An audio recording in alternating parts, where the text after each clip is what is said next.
In the autumn of 1852, a carriage rolled into the quiet town of Fairmont, Virginia, carrying a boy whose name stirred both curiosity and suspicion. James Fairmont, only 17, stepped down with a letter sealed in wax and stamped with a crest none in town had ever seen. Word spread quickly. The last heir of the Fairmont bloodline had come home. But there was nothing noble in his appearance. His coat was patched, his boots worn from travel. In his pocket he carried no gold, only the folded letter from London declaring him heir to the abandoned Fairmont estate. The townsfolk whispered, "Nobility in America? What trick is this?" Children peeked from behind their mothers' skirts. Old men leaned on their canes. For decades, the mansion on the hill had stood empty, a reminder of power and secrets. Now, a boy with uncertain eyes had returned to claim it. James was no stranger to whispers. For as long as he could remember, his life had been shaped by questions about a father he never knew. His mother, Catherine, raised him with stories of honor, of a man who was noble in spirit, if not in title. But her words were always shadowed by pain she never explained. When she died the year before, James was left with nothing but a small locket containing her portrait and a folded note he had never dared to open. He clung to her memory, repeating her words whenever loneliness pressed too hard. "You are destined for more, James. You are not ordinary." Now, as the townsfolk eyed him like a curiosity, James felt the hollow ache of her absence more than ever. He wanted to believe the letter's claim that he belonged to something greater, but he also feared what it might cost him. The next morning, James made his way up the winding dirt road to the Fairmont mansion. The estate, he was told, was his birthright. For years, it had sat empty, windows shattered by storms, its grand columns chipped and worn. Town children dared each other to run up the porch steps and touch the door before fleeing in terror. James pushed the heavy doors open, their hinges groaning. Inside, the air was thick with dust and silence. Portraits of stern men and elegantly dressed women glared down from the walls. Their painted eyes followed him as if measuring his worth. He felt like an intruder rather than an heir. The floors creaked under his boots. Cobwebs hung like curtains in the corners. What others called grandeur, James saw as coldness. And yet somewhere deep inside, a flicker of curiosity stirred. Was this truly his family's legacy, or merely a tomb of wealth and lies? As James explored, a faint knock echoed from the open doorway. He turned to see three elderly figures, two women and a man, standing nervously with caps in hand. They were former servants of the Fairmonts, people who had lived in the shadows of this house long before James's birth. The oldest, a woman named Margaret, spoke with a tremor in her voice. "If you are truly a Fairmont, you should know the truth. This family's name is cursed." James stiffened. "Cursed how?" The man, Thomas, shook his head. "Cruelty, boy. Wealth built on backs that broke. Lies told so often they became history. Their warnings chilled him. He had dreamed of discovering nobility, of finding a place where he belonged. But the way they looked at him, not with reverence, but with pity, made him question everything.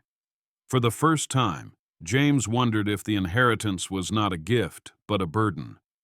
In town, James met a boy close to his age, Elijah Turner, who worked at the blacksmith's forge.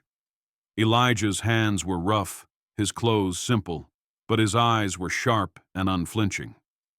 Unlike the others, Elijah did not look at James with curiosity. He looked at him with something closer to challenge.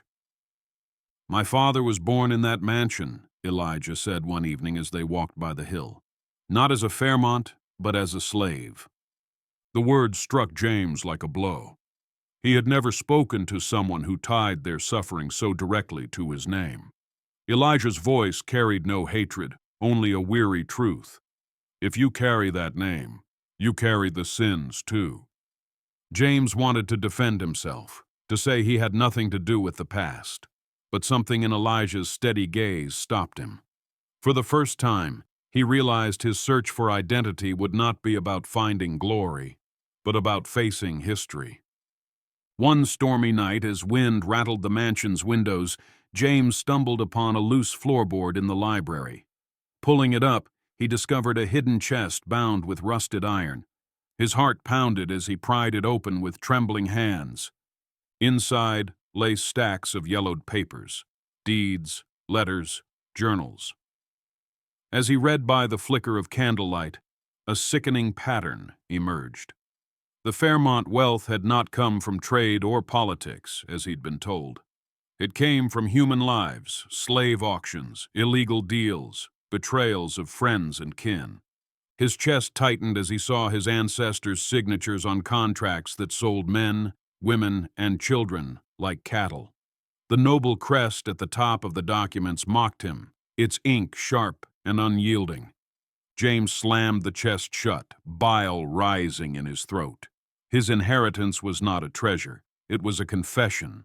As James sorted through the papers, one document caught his eye. A certificate of lineage. His name was there, written carefully, but beside father was an empty space. The Fairmont patriarchs had not claimed him at all. Further in the chest, he found letters hinting that his mother had once been courted by another man, a preacher named John Whitfield, known for his kindness and his outspoken opposition to slavery. The letters suggested that Whitfield, not a Fairmont, might be James's true father. James's breath caught. Everything he thought he knew about himself crumbled in that moment. He was no heir to nobility. He was an impostor by name, perhaps a fraud by blood. Yet in that shattering truth, a strange sense of hope flickered. If he was not of the Fairmont bloodline, then perhaps he was free from its sins. Word traveled fast in Fairmont. By morning, whispers filled the marketplace. The boy found proof. The Fairmonts were worse than we thought. Some townsfolk demanded James restore the mansion and bring back prosperity, while others spat at the name and called for its destruction. When James walked through town, shopkeepers eyed him with suspicion. Some tipped their hats, hoping for favor from a future lord. Others turned their backs, muttering that he was cursed. Children pointed at him as if he were part ghost, part royalty. The burden weighed heavily on his shoulders. He had come seeking belonging, but instead he was caught between two fires, the temptation of power and the demand for justice. For a boy who wanted only a family's embrace, the weight of a nation's sins pressed upon him. That evening, unable to bear the confusion, James opened the locket his mother had left him. Inside, behind the miniature portrait, he discovered a folded slip of paper. With trembling hands, he read her final words. "My dearest James, if you are reading this, I am gone. Know this truth, you are not of the Fairmont blood. Your true father was a man of faith and kindness, John Whitfield.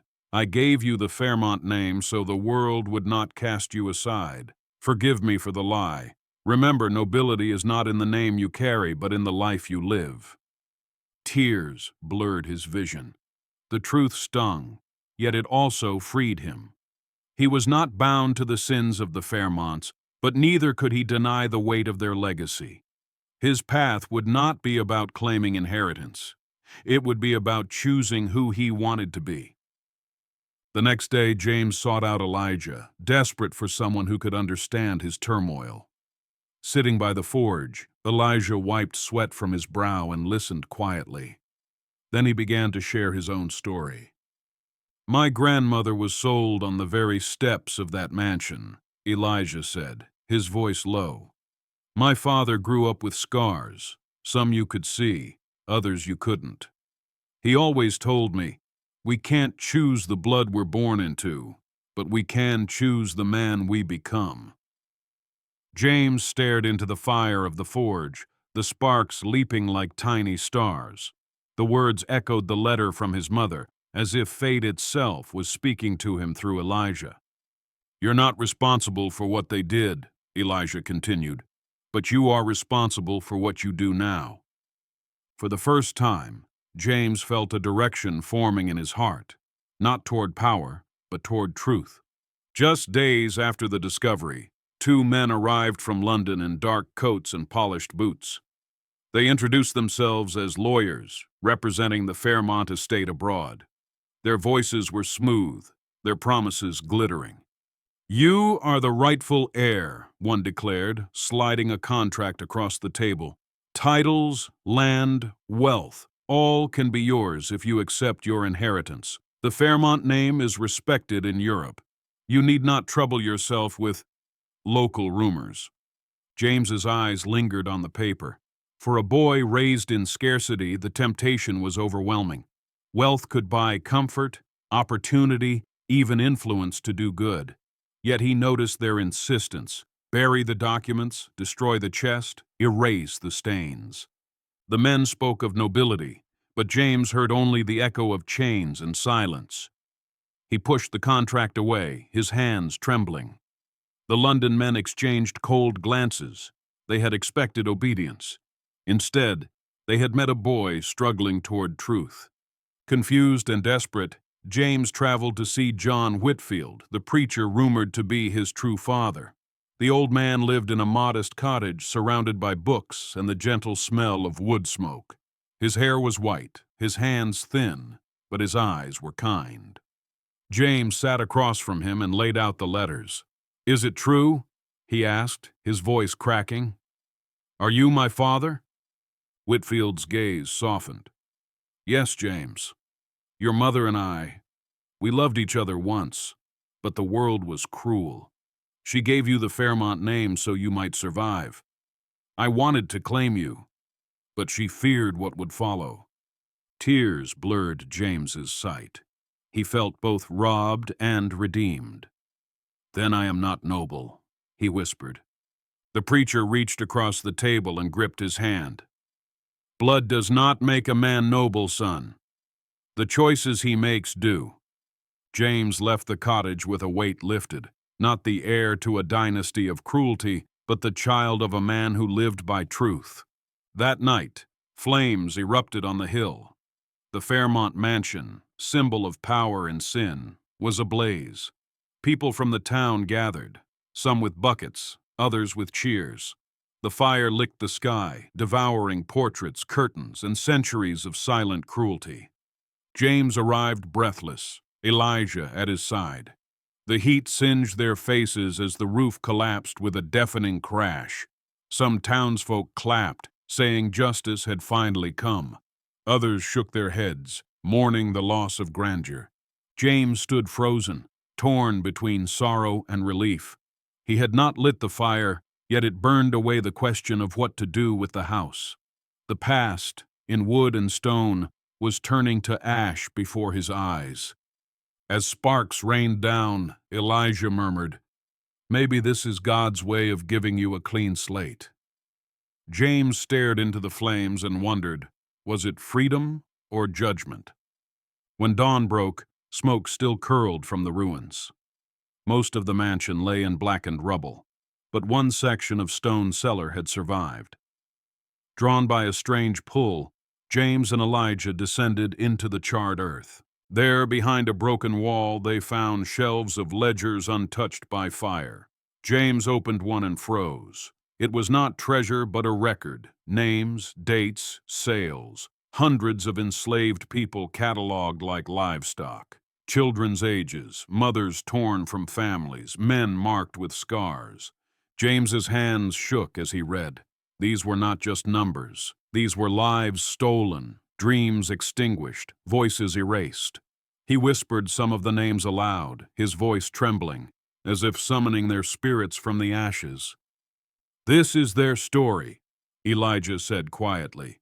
"You can't let it be buried again." James realized then his role was not to inherit wealth but to carry truth into the light. Days later, James sat alone by the river, the ledgers beside him. The London lawyers had returned, their offers even richer now. Titles, a mansion abroad, and the promise that no one would ever know the truth if he destroyed the evidence. The temptation gnawed at him. He could escape the shame, live as a lord, never know hunger again. Yet when he closed his eyes, He saw Elijah's face. He heard the names written in the ledger. He felt his mother's words echoing, "Nobility is not in the name you carry, but in the life you live." James rose, clenched the ledgers, and whispered into the wind, "I choose truth." It was not the easier path. It was not the safer path, but it was the only path he could live with. James called the townsfolk to the square. The ledgers, the letters, the chest, all lay at his feet. People murmured, expecting him to announce his claim as heir. But James's voice rang clear and steady. "The Fairmont bloodline is no nobility," he declared. "It is America's darkest lie. Their wealth was built on cruelty. I am not their heir. I am the son of a preacher, and I will not carry their name." Gasps rippled through the crowd. Some shouted in outrage, "How could he throw away fortune?" Others cheered, tears in their eyes, as if chains had been broken from their own necks. James held up the chest, then smashed the Fairmont seal with a hammer. The sound cracked like thunder across the square. In that moment, he was no longer a boy searching for belonging. He was a man declaring who he chose to be. That night, James stood over the ruins of the mansion. In the fire's glow, he carved into a wooden beam, "The Fairmont line ends here." Then he set it upright in the ashes as a marker, not of glory, but of reckoning. The townsfolk argued for weeks afterward. Some believed he had squandered greatness. Others said he had saved the town from a curse. But James no longer sought their approval. He had broken free from the name that bound him. Elijah placed a hand on his shoulder. "You're not a Fairmont anymore," he said softly. "You're just James." And that's more than enough. For the first time in his life, James felt peace, not because he had inherited a title, but because he had rejected one. James did not let the land go to ruin. With Elijah's help, he turned the estate's fields into farmland for freed families. The cellar of ledgers became the foundation of a schoolhouse, where children learned not just to read and write, but to remember the past. The ashes of the mansion were cleared away and planted with wildflowers. Where cruelty once thrived, beauty began to bloom. Travelers passing through the valley no longer saw a haunted mansion, but a community rising from shadows. James worked side by side with his neighbors, his hands blistered, his back aching. He was not a lord giving orders. He was a man laboring with them. People began to whisper not of the Fairmont heir, but of James Whitfield, the builder of new beginnings. Years passed. James married, raised children, and grew old alongside Elijah, who remained his closest friend and brother in spirit. The world continued to change around them, but the valley carried their imprint. Children grew up hearing the story of the mansion that burned and the boy who chose truth over gold. For them, James's bloodline was not one of shame, but of courage. He had proven that family is not defined by inheritance, but by choice. When James's hair turned silver, people no longer asked about the Fairmonts. They spoke only of Whitfield, the man who ended a dynasty of lies and planted a legacy of honesty. Many years after James's passing, a young girl visited his grave. She was Elijah's granddaughter, holding a small bouquet of wildflowers from the fields James had once tended. Kneeling, she placed them gently on the stone that read, "James Whitfield, a man of truth." With a smile, she whispered, "Your blood didn't matter. Your heart did." The wind rustled through the flowers, carrying her words like a prayer. The Fairmont name had vanished from history's lips, but James's choice lived on, in the laughter of children, in the strength of families, in the soil of freedom. America did not remember the Fairmonts as nobility. It remembered the boy who proved that true nobility is not inherited, it is lived. And thus the darkest lie became the seed of a brighter truth.